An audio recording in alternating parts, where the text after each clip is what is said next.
Assalamualaikum para pemirsa, selamat datang di channel Oji 2. Sebelum kita mulai, mari kita buka cerita kali ini dengan membaca bismillah dan sholawat bersama-sama, agar segala kebaikan dan rahmat Allah Subhanahu wa Ta'ala senantiasa menyertai kita. Jangan lupa untuk like, subscribe, dan share video ini. Semoga rezeki kalian selalu lancar, selalu sehat, dan dimudahkan segala urusan dunia dan akhirat. Amin. Di sebuah desa yang tenang, terdapat seorang wanita bernama Siska yang telah lama menjadi janda kaya raya. Meski memiliki segalanya rumah mewah, mobil mewah, dan harta yang berlimpah, Siska merasa kesepian. Keindahan fisiknya dan kekayaan yang dimilikinya tidak cukup mengisi kekosongan hati yang sudah lama ia rasakan. Ia telah menikah dengan seorang pria yang kaya raya. Namun setelah suaminya meninggal dunia, ia merasa dunia tak lagi menarik tanpa cinta yang sejati. Suatu hari, saat Siska sedang berjalan di pasar untuk membeli bahan-bahan makanan, pandangannya tertuju pada seorang pemuda yang sedang sibuk bekerja sebagai tukang sayur. Pemuda itu tampak sangat sederhana, mengenakan pakaian lusuh dan sepatu yang sudah usang. Wajahnya yang tampan, namun polos, membuat Siska merasa ada sesuatu yang berbeda. Riko, nama pemuda itu, hanya seorang tukang sayur yang sederhana. Namun entah mengapa, hatinya bergetar ketika melihatnya. Riko tampak tak sadar bahwa seorang wanita cantik dan kaya seperti Siska sedang mengamatinya dari kejauhan. Ia sibuk dengan pekerjaannya, merapikan dagangannya dengan penuh perhatian. Tidak seperti kebanyakan pria yang biasanya akan terpesona dengan keindahan Siska, Riko tampaknya lebih tertarik pada pekerjaannya daripada pada wanita kaya itu.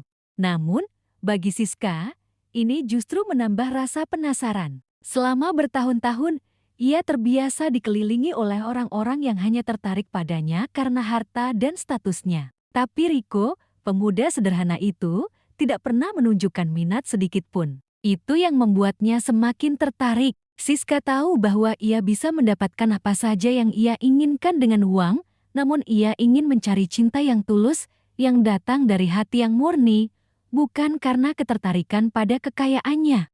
Hari itu, Siska memutuskan untuk mendekati Riko. Setelah ia selesai berbelanja, ia mendekat dan menyapanya dengan senyum yang ramah. "Hai, pemuda, sepertinya kamu sangat mahir dalam pekerjaanmu," kata Siska sambil tersenyum. Riko yang mendengar sapaan itu sedikit terkejut. Tidak biasa baginya ada wanita cantik yang mendekati dan berbicara kepadanya. Ia pun hanya tersenyum kikuk dan berkata, "Terima kasih, Nyonya. Saya hanya melakukan pekerjaan saya dengan sebaik-baiknya."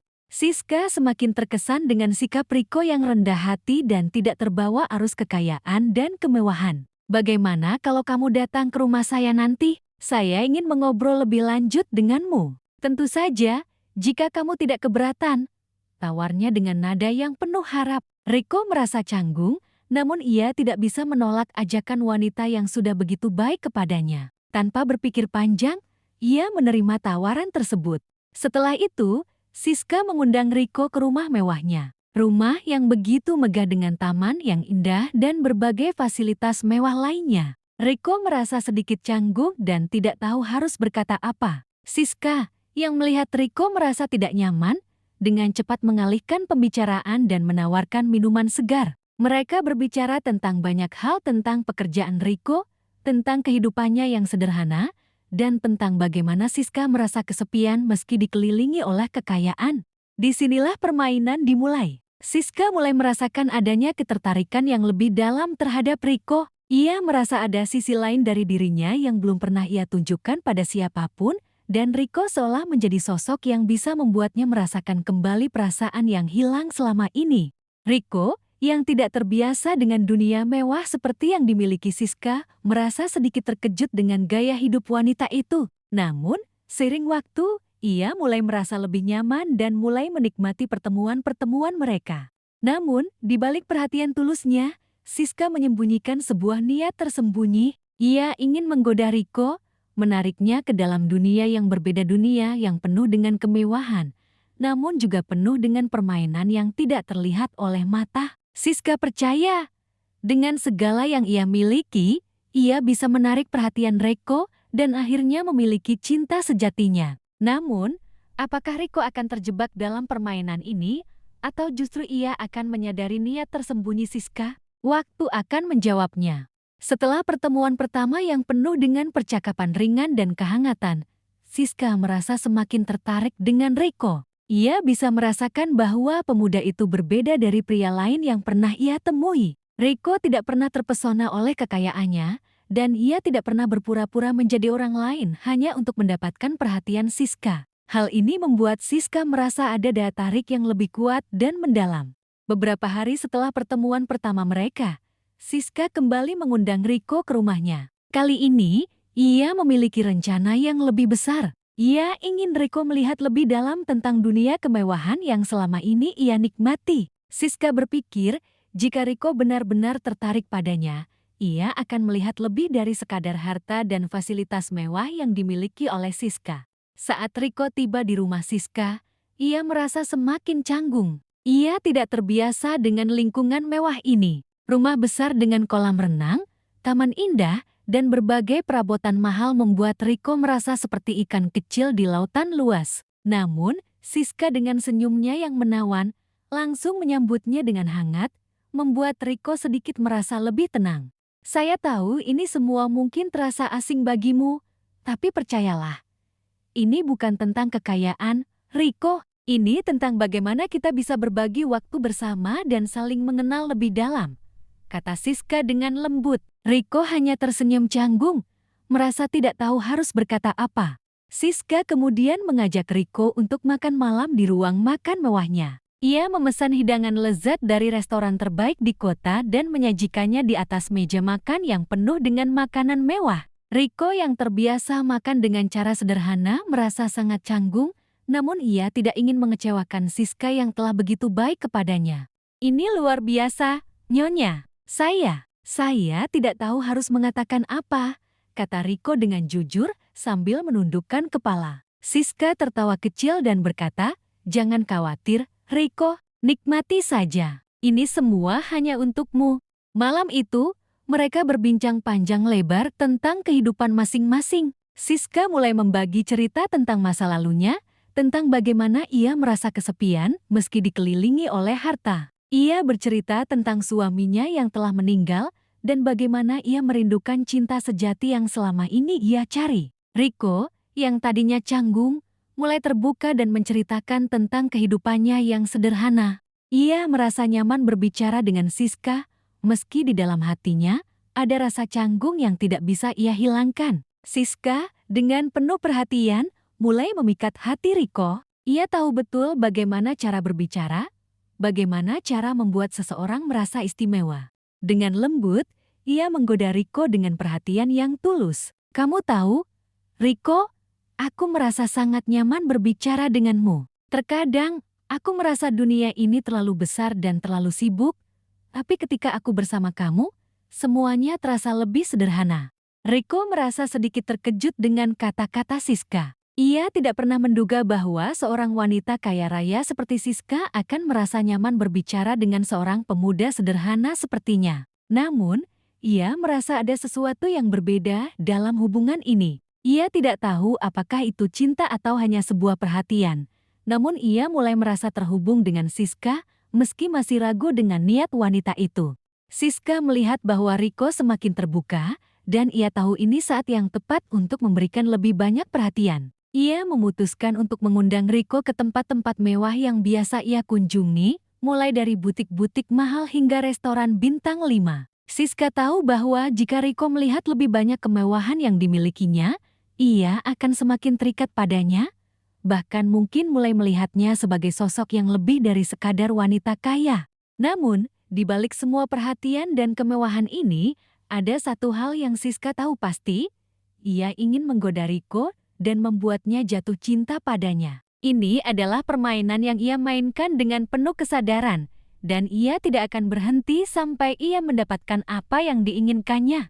Setelah beberapa kali pertemuan yang semakin intens, Siska merasa bahwa ia semakin dekat dengan tujuannya. Riko, meskipun awalnya merasa ragu, kini mulai terbuka dan menerima semua perhatian yang diberikan Siska. Pemuda sederhana itu mulai merasa nyaman dengan segala kemewahan yang disodorkan kepadanya. Siska tahu bahwa kini saatnya untuk lebih jauh menarik Riko ke dalam perangkap yang telah ia siapkan. Pada pertemuan mereka berikutnya, Siska mengundang Riko untuk pergi bersamanya ke sebuah butik mewah di pusat kota. Aku ingin kamu memilihkan sesuatu untuk dirimu, Riko. Kamu berhak mendapatkan yang terbaik, kata Siska dengan senyum menggoda. Riko, yang masih merasa canggung dengan suasana mewah, menolak tawaran itu dengan alasan bahwa ia tidak membutuhkan apa-apa. Namun, Siska terus membujuknya, memaksanya untuk memilih pakaian baru yang lebih baik dari yang biasa ia kenakan. Di dalam butik, Siska dengan penuh perhatian memilihkan berbagai pakaian mahal untuk Riko, seolah-olah ia adalah seorang desainer pribadi. Kamu pantas memakai ini, kata Siska sambil mengeluarkan jas mahal berwarna hitam yang tampak pas dengan tubuh Riko. Riko, yang awalnya merasa tidak layak, akhirnya mulai menerima hadiah dari Siska, meskipun hatinya masih merasakan kebingungan. Riko mulai merasa terjebak dalam perasaan yang campur aduk. Di satu sisi, ia merasa terhormat dan dihargai oleh Siska, namun di sisi lain, ia juga merasakan ada sesuatu yang salah. Siska tampaknya tidak hanya ingin memberikan perhatian, tetapi juga mencoba menggiringnya ke dalam dunia yang jauh lebih besar dan lebih rumit dari yang bisa ia bayangkan. Tidak hanya di butik, Siska juga mengajak Riko ke restoran-restoran mewah yang hanya biasa dikunjungi oleh kalangan elit. Di sana, Riko merasa semakin terasingkan dari kehidupannya yang dulu. Semua orang di sekitar mereka tampak sangat berbeda. Mereka berbicara tentang bisnis dan investasi, sementara Riko hanya bisa terdiam, merasa seperti ikan kecil di lautan luas. Namun, Siska selalu ada untuknya, dengan tatapan penuh perhatian yang membuat Riko merasa ada harapan dalam dunia yang asing ini. Siska tampak sangat tahu bagaimana caranya membuat Riko merasa penting dan diinginkan. Ia memuji Riko atas kerja kerasnya yang sederhana dan betapa berharganya pemuda itu di matanya. Riko, kamu luar biasa. Terkadang, orang-orang seperti kamu yang memiliki hati yang tulus yang pantas mendapatkan segalanya, kata Siska, yang terus-menerus memuji Riko tanpa henti. Namun, di balik semua pujian itu, Siska memiliki niat tersembunyi. Ia tahu bahwa semakin lama Riko berada di dunia kemewahan, semakin besar kemungkinannya untuk tergoda dan terjebak dalam permainan yang sudah ia atur. Siska mulai menciptakan situasi di mana Riko merasa bahwa hanya ia yang bisa memberinya jalan keluar dari kehidupannya yang sederhana. Siska tahu bahwa dalam permainan ini, ia harus sabar. Riko belum sepenuhnya terperangkap, namun ia semakin dekat. Taktik-taktik yang ia gunakan, mulai dari memberikan hadiah-hadiah mewah hingga memujinya secara terus-menerus, adalah bagian dari rencana yang lebih besar untuk menarik Riko lebih dalam ke dalam perangkap hatinya. Siska yakin, tidak lama lagi, ia akan mendapatkan apa yang ia inginkan. Hari-hari berlalu, dan semakin lama Riko merasa semakin terjerat dalam pesona Siska. Perasaan canggung yang ia rasakan sejak pertama kali bertemu dengan wanita itu kini mulai berganti menjadi perasaan yang lebih dalam. Meskipun hatinya masih ragu, ia mulai terbuka dan menganggap Siska sebagai seseorang yang sangat istimewa. Riko tidak bisa mengelak dari perhatian dan kebaikan yang diberikan Siska. Dunia mewah yang dulu ia anggap tidak cocok baginya kini menjadi bagian dari hidupnya. Pada suatu malam, Siska mengundang Riko untuk makan malam di rumahnya. Kali ini, suasana terasa berbeda. Siska tampak lebih serius dan lebih intim dari biasanya. Mereka duduk berdua di meja makan, dengan cahaya lilin yang lembut menyinari wajah mereka. Suasana yang romantis dan penuh kehangatan semakin membuat Riko merasa terhubung dengan Siska. Siska, aku merasa sangat nyaman bersamamu, kata Riko dengan suara lembut. Ia menundukkan kepala, merasa sedikit canggung dengan perasaannya yang mulai tumbuh. Siska tersenyum penuh arti, dan dengan lembut menjawab, aku juga merasa hal yang sama, Riko. Kamu sangat berbeda dari pria-pria lain yang pernah aku temui. Riko merasakan kehangatan dari setiap kata Siska, dan untuk pertama kalinya dalam hidupnya, ia merasa diterima sepenuhnya oleh seseorang yang memiliki segala-galanya. Siska tidak hanya memperlakukannya seperti pemuda biasa, tetapi juga memberinya perhatian yang tulus dan membuatnya merasa istimewa. Ia merasakan cinta yang tulus, meskipun ia tahu di dalam hati bahwa ia masih ragu akan niat Siska. Namun, Perasaan itu mulai mengaburkan pandangannya. Riko tidak bisa menahan perasaan cintanya kepada Siska, meskipun ada suara kecil dalam hatinya yang mengingatkan akan bahaya yang mengintai. Siska, dengan segala pesona dan perhatian yang diberikan, semakin memikat hatinya. Dalam waktu yang singkat, Riko mulai terjebak dalam hubungan ini. Beberapa minggu setelah pertemuan malam itu, Siska mulai mengajak Riko untuk ikut serta dalam berbagai kegiatan sosial, acara amal, dan pesta mewah yang dihadiri oleh kalangan elit. Di setiap acara, Siska selalu memperkenalkan Riko sebagai pasangan yang sangat ia banggakan. Ini Riko, pria luar biasa yang aku ceritakan padamu. Dia adalah sosok yang benar-benar aku cari, kata Siska dengan bangga. Riko, meskipun merasa canggung, tetap mengikuti kemauan Siska, dan ia mulai merasa bahwa dunia yang dulu terasa asing kini mulai menjadi rumah baginya. Namun, semakin lama Riko berada dalam dunia ini, semakin banyak pula keputusan yang harus ia ambil. Siska mulai memberi tantangan yang lebih besar, yang membuat Riko semakin terjebak dalam dilema. Pada suatu hari, Siska mengajaknya untuk tinggal bersamanya di rumah besar itu, menawarkan hidup yang lebih nyaman dan mewah. Riko, hidupmu bisa lebih baik. Semua ini bisa jadi milik kita bersama. Aku ingin kamu di sisiku untuk selamanya, kata Siska dengan tatapan penuh harap. Riko terkejut dengan tawaran itu. Hidup bersama Siska berarti meninggalkan segala yang ia kenal, meninggalkan pekerjaan sederhana yang selama ini ia jalani. Namun, di sisi lain, ia merasa sulit untuk menolak tawaran Siska yang tampak begitu tulus. Ia mulai berpikir, apakah ini adalah kesempatan untuk meraih hidup yang lebih baik, ataukah ia hanya terjebak dalam permainan yang tak ia pahami? Di sisi lain, Siska tahu betul bahwa Riko sudah mulai terjerat. Setiap kata dan tindakannya kini semakin mendekatkan Riko pada keputusan besar yang akan mengubah hidup mereka berdua. Siska melihat bahwa Riko semakin bergantung pada perhatian dan cinta yang ia berikan. Ia yakin tidak lama lagi, Riko akan sepenuhnya berada dalam kendalinya dan ia akan mendapatkan apa yang ia inginkan. Namun, apakah Riko akan menyadari apa yang sebenarnya terjadi? Ataukah ia akan terperangkap dalam cinta yang dibangun di atas kebohongan dan manipulasi? Waktu akan mengungkapkan segalanya. Riko semakin merasa terjebak dalam hubungan ini. Setiap kali ia berusaha menjauh, Siska dengan cepat menariknya kembali dengan kata-kata manis dan perhatian tulus yang membuatnya semakin sulit untuk berkata tidak. Namun, di balik semua perhatian itu, ada sesuatu yang mulai terasa aneh. Riko mulai menyadari bahwa hidup bersama Siska yang mewah ini bukanlah kebahagiaan yang sesungguhnya. Suatu malam, Riko mendapat kesempatan untuk berbicara dengan teman lamanya, Dimas, yang kebetulan kembali ke desa setelah beberapa tahun bekerja di luar kota. Dimas, yang mengetahui kondisi Riko, tampak khawatir dan mencoba memperingatkannya. Riko, aku tahu kamu merasa bahagia dengan apa yang Siska berikan, tapi kamu harus hati-hati. Kadang orang yang terlalu baik itu punya agenda tersembunyi, kata Dimas, penuh kekhawatiran. Riko terdiam mendengar perkataan Dimas. Ia memang merasa ada sesuatu yang ganjil dengan hubungan ini, tetapi hatinya terlalu terikat dengan Siska. Ia terus mengabaikan peringatan-peringatan kecil yang datang, berharap bahwa perasaan cinta yang ia rasakan adalah bukti dari ketulusan Siska. Namun, ia tak tahu bahwa Siska memiliki rencana yang lebih besar untuk dirinya.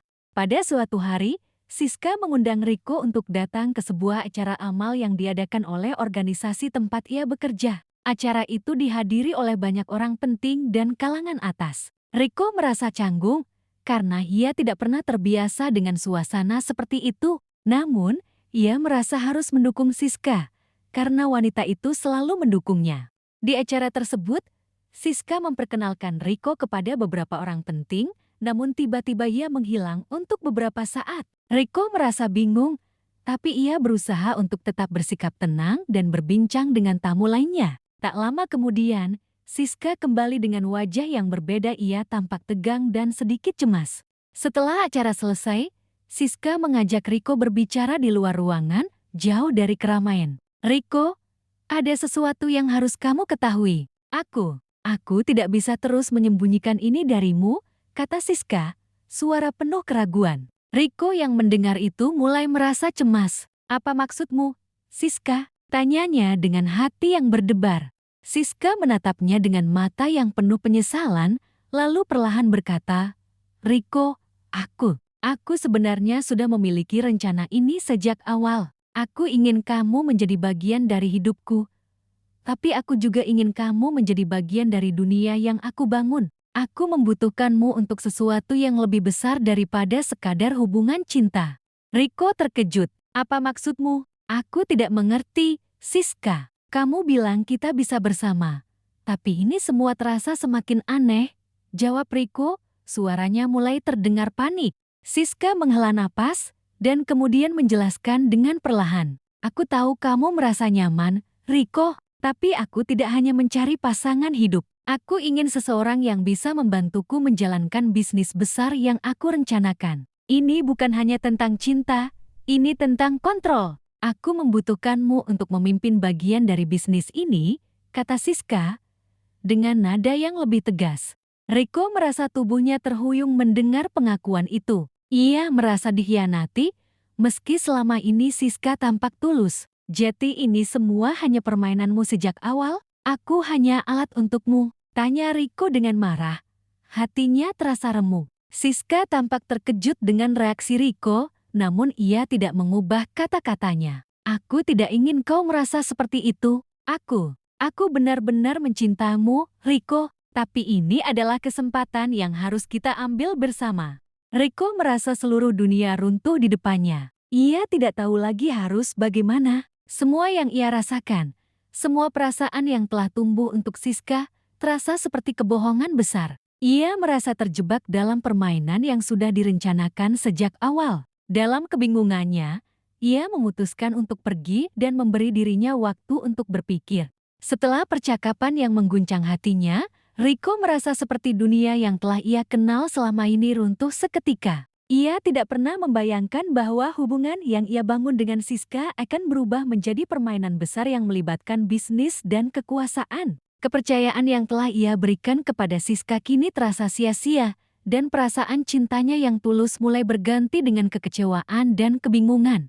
Riko menghabiskan beberapa hari untuk merenung. Ia tidak bisa tidur, makan dengan tenang, atau bahkan menjalani rutinitas sehari-harinya. Setiap kali ia memikirkan Siska, perasaan cinta yang dulu menyelimuti hatinya kini digantikan oleh kebingungannya. Bagaimana bisa seseorang yang ia anggap mencintainya ternyata hanya memanfaatkan perasaannya untuk ambisi pribadi. Sementara itu, Siska merasakan perubahan pada Riko. Ia melihat bahwa pemuda itu mulai menjauh dan perhatian yang biasa ia dapatkan kini terasa menghilang. Namun, Siska bukanlah wanita yang mudah menyerah. Ia tahu bahwa untuk mendapatkan apa yang ia inginkan, ia harus lebih gigih dalam memperjuangkan Riko.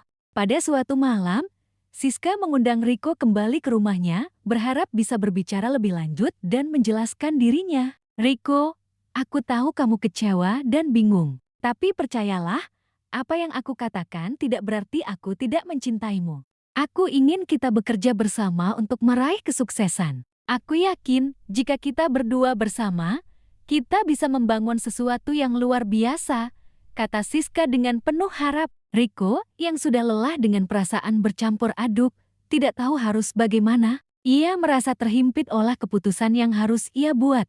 Apakah ini semua tentang uang dan kekuasaan, Siska? Atau kamu benar-benar mencintaiku? Tanya Riko, suara penuh ketegangan. Siska menatapnya dalam-dalam.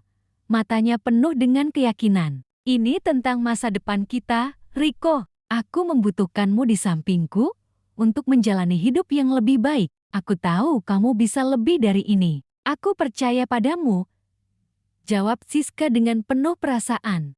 Namun, Riko tidak bisa begitu saja mempercayai kata-kata Siska. Ia merasa ada sesuatu yang lebih besar yang tersembunyi di balik semua itu. Ia merasa bahwa Siska hanya ingin mengendalikannya, menjadikannya sebagai pion dalam permainan yang lebih besar. Riko pun memutuskan untuk memberikan jawaban yang pasti. Siska, aku tidak bisa lagi menjalani hidup seperti ini. Aku tidak tahu apa yang sebenarnya kamu inginkan, tapi aku tidak bisa terus berada dalam hubungan yang dipenuhi dengan kebohongan, kata Riko dengan tegas. Siska terkejut mendengar kata-kata Riko. Ia tidak pernah menyangka bahwa Riko akan pergi begitu saja. Jadi kamu memilih untuk meninggalkanku begitu saja. Setelah semua yang aku lakukan untukmu, tanya Siska dengan suara yang mulai terdengar penuh emosi. Riko menatapnya, dan untuk pertama kalinya, ia merasa benar-benar bebas. Aku memilih untuk hidup jujur, Siska. Aku memilih kebebasan dari permainan ini,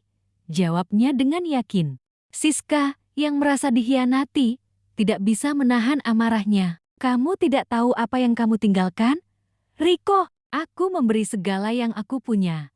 Dan inilah balasannya. Kamu akan menyesal, teriak Siska dengan air mata yang mulai mengalir. Riko tidak berkata apa-apa lagi. Ia tahu bahwa ini adalah keputusan yang harus ia ambil, meskipun itu akan menyakitkan. Setelah pertemuan itu, Riko memutuskan untuk meninggalkan rumah mewah Siska dan kembali ke kehidupan yang lebih sederhana. Ia merasa ringan, meskipun hatinya masih terasa berat karena perasaan yang telah ia tinggalkan. Namun, ia tahu bahwa untuk bisa bahagia, ia harus melepaskan semua yang telah mengikatnya. Siska, di sisi lain, merasa semakin kehilangan kendali. Ia tidak bisa menerima kenyataan bahwa Riko memilih pergi. Dengan amarah yang tersisa, Siska merencanakan sesuatu yang lebih besar, sesuatu yang akan membuat Riko menyesali keputusannya. Tetapi itu adalah kisah yang akan terungkap di masa depan, dan untuk sementara, Siska harus menghadapi kenyataan pahit bahwa ia telah kehilangan Riko. Setelah pertemuan yang menguras emosi itu, Riko merasa kehidupannya berangsur-angsur kembali ke jalur yang lebih sederhana. Ia kembali ke desanya, meninggalkan kehidupan mewah yang pernah membuatnya terbuai. Meski hatinya masih terluka karena pengkhianatan yang ia alami, Riko merasa beban yang ada di pundaknya mulai ringan. Ia kembali bekerja sebagai tukang kebun, hidup dengan lebih tenang, dan mulai merenungkan pelajaran hidup yang ia dapatkan. Beberapa bulan setelah meninggalkan Siska, Riko mendapatkan sebuah kabar yang mengejutkan. Tiba-tiba, ia menerima undangan dari pengacara sebuah firma hukum terkenal yang menyatakan bahwa Siska telah meninggalkan semua harta kekayaannya untuknya. Riko terkejut, tidak bisa mempercayai apa yang baru saja dibacanya. Apakah ini sebuah jebakan lagi? Ataukah ini cara Siska untuk menarikku kembali? Pikirnya, bingung dan ragu. Namun, pengacara itu meyakinkan Riko bahwa ini adalah keputusan sah dari Siska yang telah menuliskan wasiatnya beberapa minggu setelah Riko meninggalkannya. Riko merasa bingung antara rasa ingin tahu dan penolakan. Ia akhirnya memutuskan untuk menemui pengacara tersebut dengan rasa curiga yang masih terpendam di dalam dirinya. Setibanya di kantor pengacara, Riko diperkenalkan pada sejumlah dokumen yang mencatatkan kekayaan Siska yang jumlahnya sangat besar. Ini adalah wasiat terakhir yang Siska buat. Ia memutuskan untuk meninggalkan semua yang ia miliki untukmu, termasuk rumah, bisnis, dan aset lainnya, kata pengacara tersebut. Riko terdiam sejenak. Ia tidak tahu apakah harus merasa terhormat atau justru khawatir dengan niat di balik pemberian ini. Kenapa aku? Tanya Riko dengan suara ragu. Pengacara itu menjawab, Siska percaya bahwa kamu satu-satunya orang yang dapat menjalani semua ini dengan hati yang tulus. Ia juga ingin memberikan kesempatan padamu untuk memilih jalur hidupmu yang baru. Mungkin, ia berharap kamu bisa menggunakan kekayaan ini untuk kebaikan. Namun, meskipun Riko tahu bahwa ini adalah warisan yang tak bisa diabaikan, ia merasa bahwa kekayaan itu datang dengan harga yang sangat tinggi, harga dari kehilangan dirinya sendiri. Dengan berat hati, Riko memutuskan untuk menolak warisan tersebut. Saya menghargai apa yang Siska lakukan, tetapi saya tidak ingin hidup dalam bayang-bayang masa lalu yang penuh dengan manipulasi dan kebohongan, jawabnya dengan tegas. Keputusan ini mengejutkan banyak orang, bahkan pengacara yang menangani wasiat itu pun merasa heran. Tapi, Riko, ini adalah kesempatan besar. Kamu bisa mengubah hidupmu dengan ini, seru pengacara tersebut, mencoba meyakinkan Riko. Namun, Riko tetap teguh dengan pilihannya. Setelah menolak warisan tersebut, Riko kembali ke desanya dan menjalani kehidupan yang lebih sederhana, namun kali ini dengan rasa yang lebih ringan. Ia merasa bahwa ia telah memilih jalannya dengan benar, jauh dari dunia yang penuh tipu daya dan manipulasi. Siska, meskipun kecewa, akhirnya harus menerima kenyataan bahwa Riko tidak tergoda oleh kekayaan yang ditawarkannya. Beberapa tahun kemudian, kehidupan Riko berubah menjadi lebih baik. Ia membuka sebuah kebun organik kecil yang menghasilkan hasil bumi yang melimpah. Ia merasa puas dengan hidup yang dijalani dengan jujur dan sederhana. Di luar dugaan, Riko berhasil mencapai kesuksesan yang lebih besar, tanpa harus bergantung pada kekayaan yang datang dari Siska. Riko menyadari bahwa kebahagiaan sejati bukanlah tentang memiliki harta yang berlimpah, tetapi tentang memiliki kedamaian dalam hati dan hidup yang penuh dengan integritas. Ia merasa bersyukur atas pelajaran hidup yang telah ia alami dan yakin bahwa apa yang telah terjadi adalah bagian dari perjalanan menuju kebahagiaan sejati.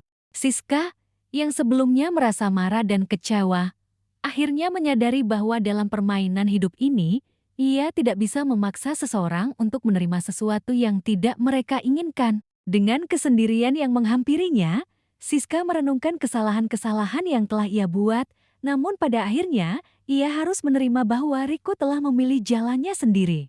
Terima kasih telah menyaksikan kisah ini hingga akhir. Semoga cerita ini bisa memberikan pelajaran hidup tentang memilih jalan yang penuh dengan integritas dan kedamaian. Jangan lupa untuk like, subscribe, dan tekan tombol lonceng agar kalian tidak ketinggalan cerita menarik lainnya. Bismillah, semoga Allah selalu melimpahkan rahmat dan berkahnya untuk kita semua. Sampai jumpa di video selanjutnya. Wassalamualaikum.